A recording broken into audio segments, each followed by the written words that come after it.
So Manchester United are still in the business of identifying the right midfield options for us this summer. And of course, yesterday we spoke about Manchester United getting the right profile that is going to help us this season. We spoke about the enhancers, which are very technically gifted players that can be able to drop into the number 6 position, that can receive the ball under pressure, that can play without any form of fear, that can give total control to Manchester United in terms of retaining position, that can keep the ball really simple. And we also spoke about the different profile of players that can be able to mask the weaknesses of Bruno Fernandes and Kobbie in terms of running back constantly, being very athletic, being very mobile, and also trying to, drop into the number 6 position to spray those passes, to be very athletic, to be very mobile, to be very strong in aerial duels, to be very strong in ground duels. We spoke about 2 profiles that we can get as a missing piece to try to complement Bruno Fernandes. And in today's video, we are going to be talking about the profile of players that is going to try to, mask the weaknesses of Bruno Fernandes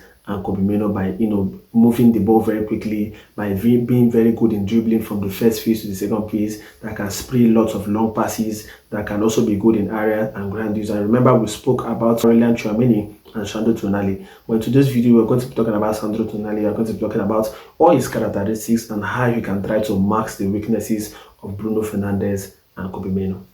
Hello guys, I'm trying to get to 3,000 to 4,000 watch hours in the next 28 days. So I want you guys to help me to watch this video to the end. Sorry for disturbing you guys. So guys, Sandro Tonali is like an Italian Andrea Pirlo and also an Italian Declan Rice, because we are going to be talking about his physicality, because of course we want to see how he's going to mask the weaknesses of our current midfield duo of Bruno Fernandes and Kobbie, and also how he's going to potentially replace Casemiro from Manchester United. So talking about his physicality, of course, you're going to look at the metrics and you're going to find out that he's more athletic than the likes of Declan Rice, he's more athletic than Boubacar Kamara, than the likes of Carlos Baleba. So Tonali is a very, very athletic player, and if you also want to break that down, you're going to find out that in terms of execution, in terms of playing a more power and physical based football, you're going to see that Declan Rice absolutely dominates Sandro Tonali. But you're going to find out that Sandro Tonali, from the eye test, he's a very physical player. He's a player that plays a power driven football in terms of progressing the ball from the first phase to the second phase with a lot of power and intensity. He's that player that you should be getting, because in terms of moving the ball, in terms of being very physical, being very relentless on the ball, playing the ball with a lot of pace, agility, being very hard to lose the ball, Sandro Tonali is a very, very physical player, and he's somebody that Manchester United should be getting when it comes to identifying a defensive midfielder. But we have some slight concerns when it comes to Sandro Tonali, because in terms of aerial duels, Declan Rice absolutely dominates him, and you can see that from the metrics. Declan Rice is that player that likes to engage in aerial duels and also physical duels, but you're going to find out that Sandro Tonali is that player that is a bit of a liability in aerial duels. He doesn't like to engage in aerial duels a lot because that's not his strength, and you could see that as a defensive midfielder in the Premier League, in terms of goal kicks, corner kicks, and also in trying to defend in the deeper zones, you need to be very good in area duels. You need to be able to head out the ball, and also in terms of corner kicks these days, that set piece is very important in the Premier League. You also need to be very good in set pieces, and in trying to replace Casemiro, we need to consider these points. And in terms of area duels, Sandro Tonali is definitely not a player to get, but in terms of giving you that overall physicality, that power, that intensity, that ability to constantly win the balls over larger portions of the games, that recovery pace, that's somebody that can recover 30 to 40 years to win the ball efficiently, definitely Sandro Tonali is the right pick for United. So of course, if you're trying to analyze a defensive midfielder that is going to replace Casemiro at Manchester United, you need to include good threats. And you are going to be looking at the good threat of Sandro Tonali. If you look at the data, you're going to find out that in terms of his goal scoring, he's amongst the average players when it comes to scoring. He has a grade of 69.5, even though average means that he is not actually the best in scoring a lot of goals as a defensive midfielder, but he's actually very okay.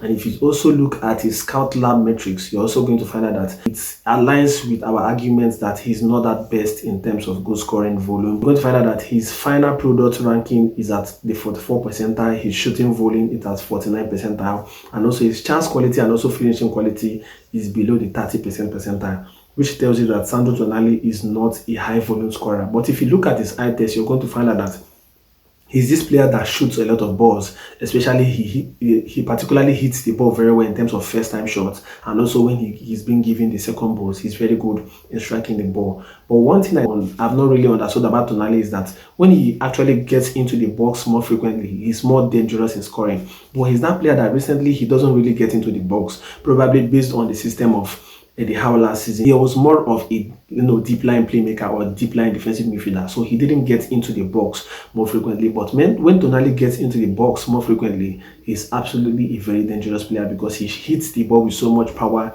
and precision. He knows how to score when he gets into the box, but he doesn't just seem to get into the box more frequently. And you could see that he also averages 5 to 6 goals every season in the Premier League. That tells you that if he gets into the box more and if he tries to attempt more ball on goal, he's definitely going to score as much as Casemiro has scored in Manchester United. So in terms of comparing Tonali and Casemiro in terms of goal scoring, the quality they are going to bring in terms of goal scoring, of course, Tonali, when he actually improves, because of course he's just getting to his prime, he's just 25. So of course when he gets matured more in the Premier League, he's going to score more and he's also going to exceed the goal scoring ability of Casemiro. So in terms of goal scoring, Sandro Tonali actually complements Casemiro so well.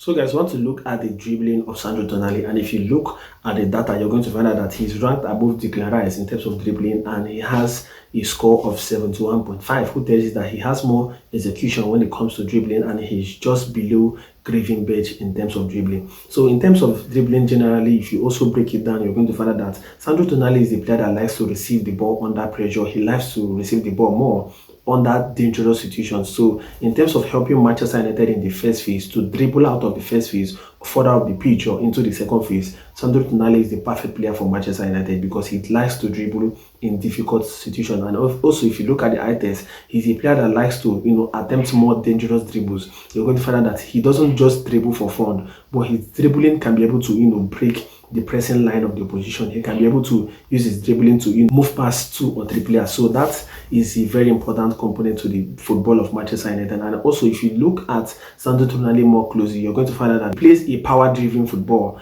You're going to find out that he's a player that is more suited to a transition side. So Sandro Tonali is a player that is going to be really suited to a Manchester United side that likes to play transition football, because he's a player that can burst into dribble and dribble from the deepest part of the pitch up to the second phase or to the third phase to create an attacking moment. And in terms of dribbling, even though he's not really consistent in terms of dribbling, I think he's a more better option to whatever we have. And in terms of also being technically gifted and tactically sound, Sandro Tonali is a player that brings that component to Michael Carrick's team. So I want you guys to give me your thoughts in the comment section on if you're going to really sign Sandro Tonali given some of his weaknesses. I want you guys to like, to share, to subscribe to Tactical Trafford. See you guys in my next video. Ciao.